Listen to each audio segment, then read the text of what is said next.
All right, shalom, shalom. First and foremost, as always, I would like to give all praises, honor, glory, respect, and blessings to Yahweh, Bahasham, Yahweh Shai, Bahasham, Rakhaha, Quadash.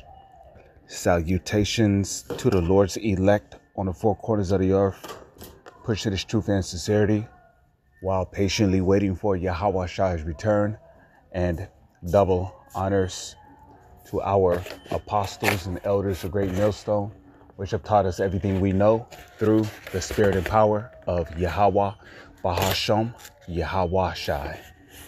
And welcome to another GMS on the job being brought to you through the spirit and power of Yahweh, Bahasham, Yahweh Shai, providing edification to the Lord's elect in the form of a gourmet meal that they may be filled. Now, what I'm going to be responding to is a video that was uploaded by this guy right here. Okay, in which he makes claims that ISUPK admits that they are a false Israelite group. Okay, but we've been telling y'all, starting with our apostles and elders of Great Millstone on down, about these false Israelite groups out there. We've been telling y'all and warning y'all about ISUPK, IUIC, GOCC, HOI, House of Israel, HODC, House of David Church, FOPI, for our people's evolution, or for our people evolution. We've been telling you about these guys, but you people, you wanted to close your ears. You wanted to hear what you wanted to hear.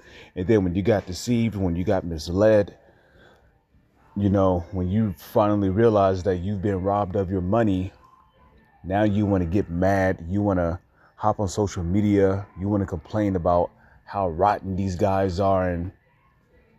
But the thing is that you should have listened.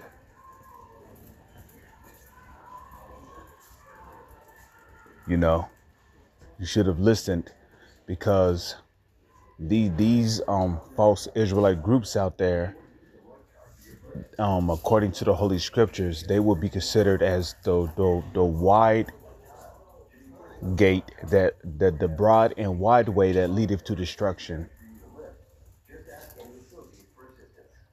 So without further ado, let's play this video. ISUPK, Black Hebrew Israelites, said that they knew the day and the hour when God was going to send his son to come back to the earth and destroy America. They said it was going to happen on the year 2000. And now today they're saying the angel told God to wait because more Black Hebrew Israelites needed to be sealed or saved. Imagine the angel controlling God and telling him what to do. Let's take a listen. So heavy that you bring that point out, because remember. Let's stop right there, because first off, ain't no angels telling the Most High what to do, okay? Ain't no angels telling Yahweh Shai what to do. Yahweh Shai is the one who give out the commands, okay? Under the orders of his Father. Ain't nobody telling the Most High what to do. Like you got an angel up there in heaven telling the Most High, no, you can't just kill him, man. This dude is cool, man. He knows how to play the guitar. He can do a backflip. He can clap with his feet while playing some sick tunes. Nah, the Most High don't care about none of that shit, man. Okay? The Heavenly Father wants to know if you're a Israelite, do you fear him? Second of all, okay, when the Messiah returns, he's coming back to deliver Hebrew Israelites. He ain't coming back to deliver Black Hebrew Israelites. Okay? And I'm going to say it again. The Lord is not coming back to deliver Black Hebrew Israelites. So for some further context, before I get Isaiah, the 11th chapter, let's just look up the definition of black. Because, see, you people throw around this word black like it's affiliated with something cool and gnarly and awesome. And y'all don't know what the word black means. So let's just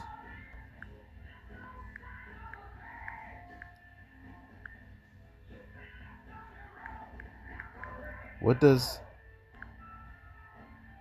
black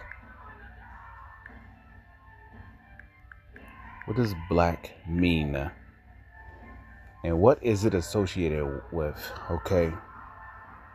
The meaning of black spans across science, psychology, symbolism, and cultural identity, which no color should ever be assigned to cultural identity. Because when Yahweh and the angels made every nation on the planet, they didn't make black people. You're not going to hear anything about black people in the book of Genesis. Okay? In the book of Genesis, there were 3 different categories of men. You had the sons of God, which when they came back in the reincarnation, as Israelites, the descendants of Jacob. Then you got the sons of men. Okay. The sons of men would be your Arabs, your Arabs, your East Indians, your Africans, your Japhetic people, which would be your Samoans, Hawaiians, Malians. Okay.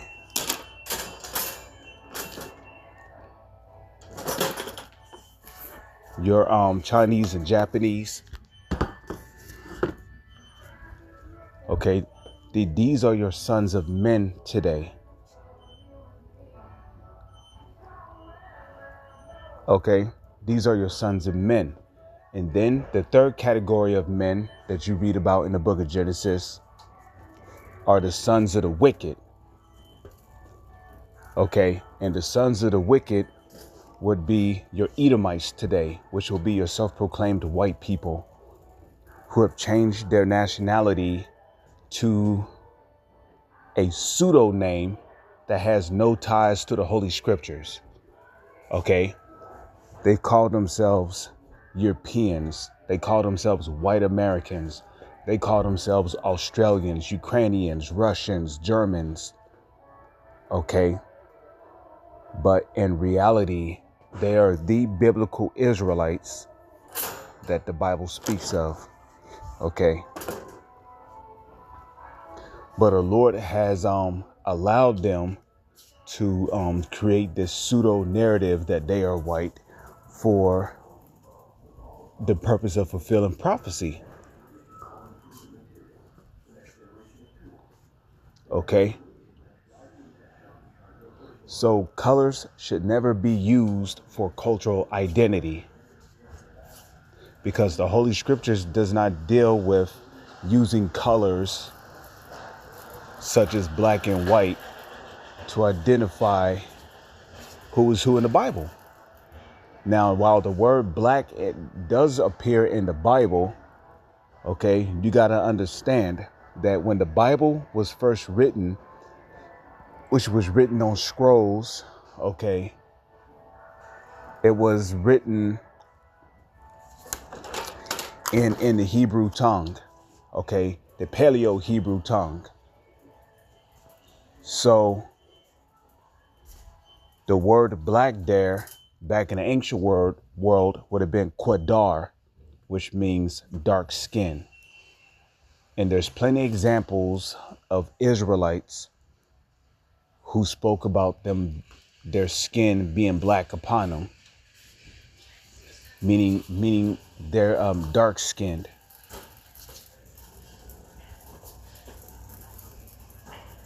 Okay, so black should actually be replaced with quadar, which is the Hebrew word for dark, which is Hebrew for dark skin. Okay, like when you read Jeremiah, it tells you Judah mourneth, and the gates thereof languish, they are black unto the ground. Does that mean that they are pitch black? No, it means that they are dark skinned, because we are different. We Israelites, which are the Negro, Latino, and Native Indians, we are different shades of brown. And you so-called white people, you're not white. You're different shades of red. That's why when you stand out in the hot blazing sun too long, you turn red, just like your forefather Esau. But in any case, let's continue reading this. It says let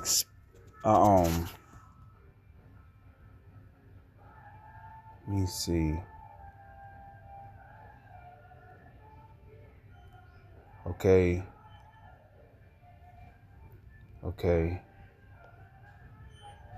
I'm trying to get.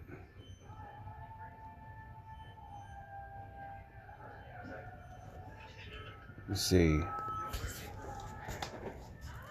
Let's look this up right here. What does the color black symbolize? The color black symbolizes loss, grief, or solemnity. Fear in the unknown is associated with darkness, can lead to feelings of anxiety, fear, or negativity. So you see, the color black is always associated with negative vibes. Negative vibes. Okay. But then when you read the word white, right, it's always associated with something positive, innocent, pure, clean, respectful, kind, trustworthy. And you so-called white people are everything but that. You're everything but white. Y'all cannot be trusted. Okay? Y'all are the biggest liars upon the face of the earth. Your nation are the main reason why wickedness is spreading the earth, right? Because it tells you that in what is that? First Maccabees, the book of First Maccabees, the first chapter. Well, when Alexander's generals put crowns upon themselves and they gained rule within the earth, evils were multiplied in the earth.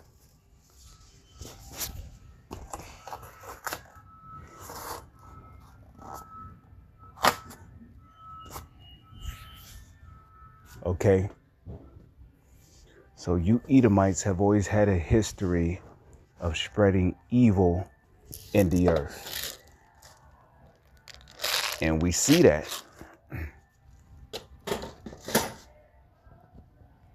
Okay.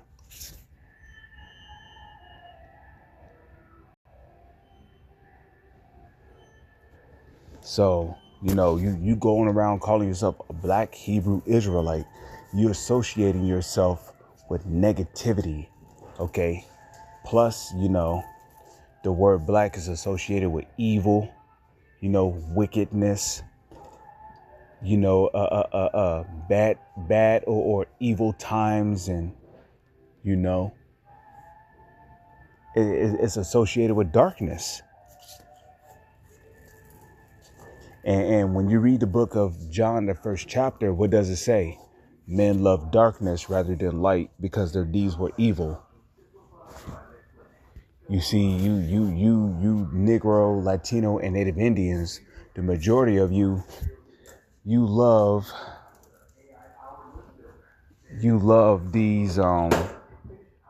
these ways of wickedness. You love living a wicked you love living a wicked lifestyle. Okay, you love committing adultery, you love stealing, committing homosexuality, being a pedo,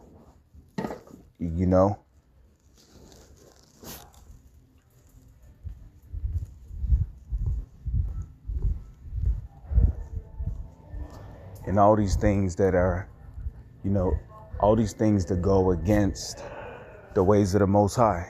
Y'all love them.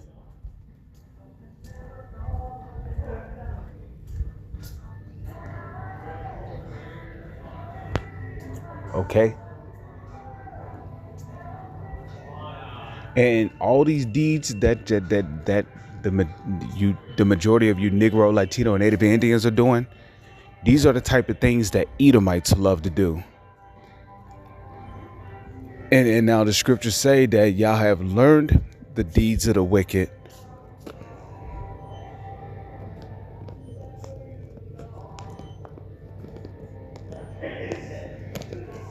No, scriptures say that Y'all have surpassed the deeds of the wicked.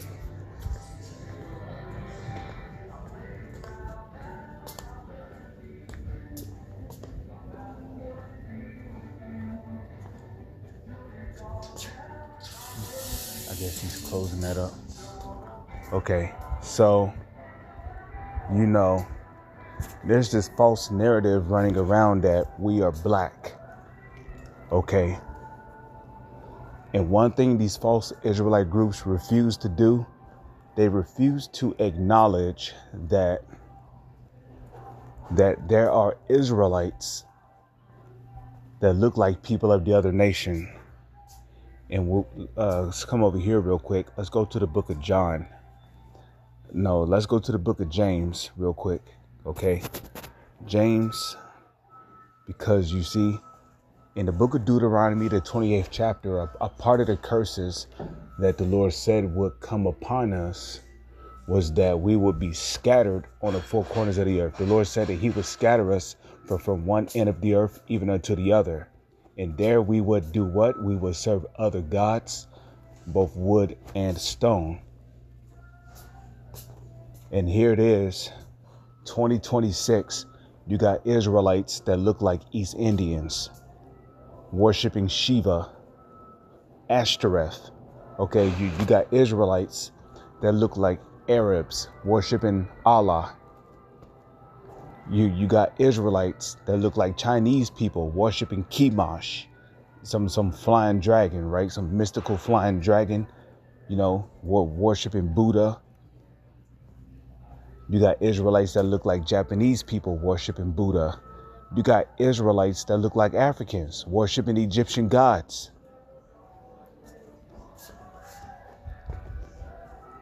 No, you got Israelites that look like so-called white people, worshiping Satan.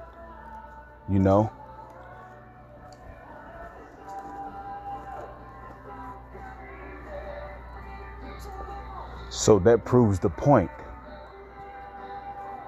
The Lord said that there will be Israelites scattered on the four corners of the earth. And as a result of that, after generations have passed by, what happened? Okay, slowly but surely, we a lot of our people lost their traditional Israelite look. Because, you should know what a traditional Negro looks like, like Wesley Snipes, or like Yahweh.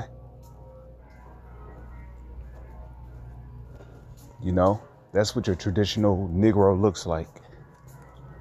You should know what your traditional North American Indian looks like. You should know what your traditional Latino look like. But because we have been scattered on the four quarters of the earth, we ended up looking like the people of the other nations. Now, we also know that according to the book of Numbers,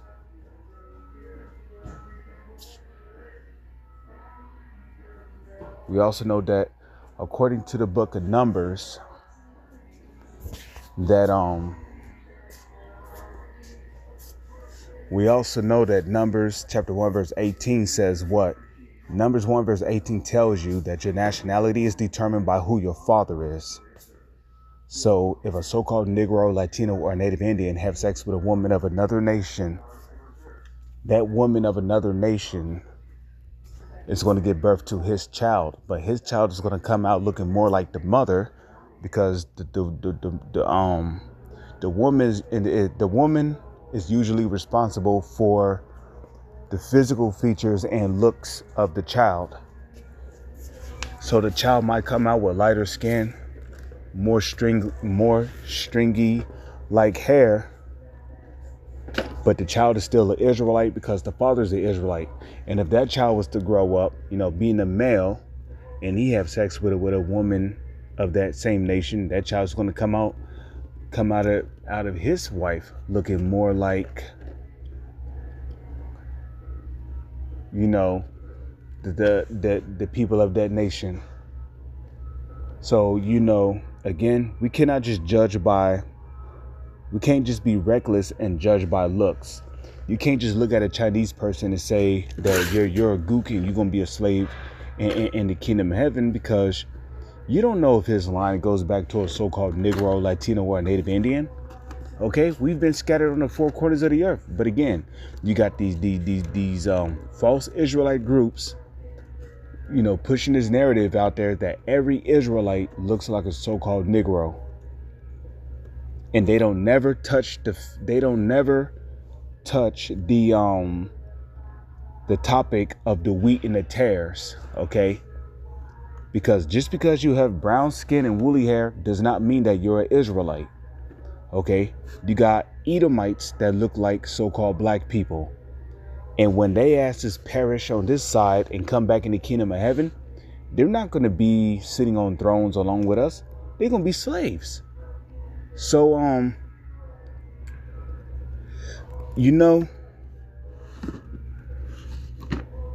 again, man, James chapter 1, verse 1. James, a servant of Yahweh and of the Lord Yahushua, to the 12 tribes which are scattered abroad, greeting. So the 12 tribes have been scattered on the four corners of the earth. So when the Messiah Yahushua comes back, right, who is he going to deliver? Let's go to Isaiah 11, verse 11. And it shall come to pass in that day, right, that the Lord shall set his hand. Who's the hand of the Lord? Yahushua. He shall set his hand the second time, right? He shall set his hand a second time to recover the remnant of his people, which shall be left from Assyria and from Egypt and from Pathros. So you see, these are the different lands that when Yahushua come back, he's going to command his angels to go to these different areas throughout the four quarters of the earth where we have scattered, according to Deuteronomy, right? In James, the first chapter, he's going to command his angels, which traveling with the world calls UFOs, to basically go to these different regions and deliver his people, the Israelites, which look like the people of those other nations, because their lineage goes back to an Israelite, and they're of the elect, and they have been chosen to receive salvation. So it says that they shall be left from Assyria, right? And modern day Assyria, you could say, is America, right? Which is going to be the main place of deliverance. And from Egypt. Egypt is where the Hamites live at. So guess what? You got Israelites living in Egypt. You know what that means? You got Israelites that look like Hamites. They look like Africans, but they're really Israelites. Okay, and from Pathros. So you're going to have Israelites coming out of Pathros and Cush. And from Elam, who's Elam? Elam are the East Indians. So you're going to have Israelites that look like East Indians getting beamed up into what the world calls UFOs. And from Shinar, and from Hamath, and from the islands of the sea. So what are these guys talking about? Talking about, when the Lord come back, they're coming back to deliver Black Hebrew Israelites. Dropping 2,000 degree clear glass, trapping. Okay. So when the Lord come back, he's not coming back to deliver Black Hebrew Israelites, okay? He's coming back to deliver the elect of the nation of Israel, which are all Israelites. With that, I'm going to say Shalom. Is on to the next one.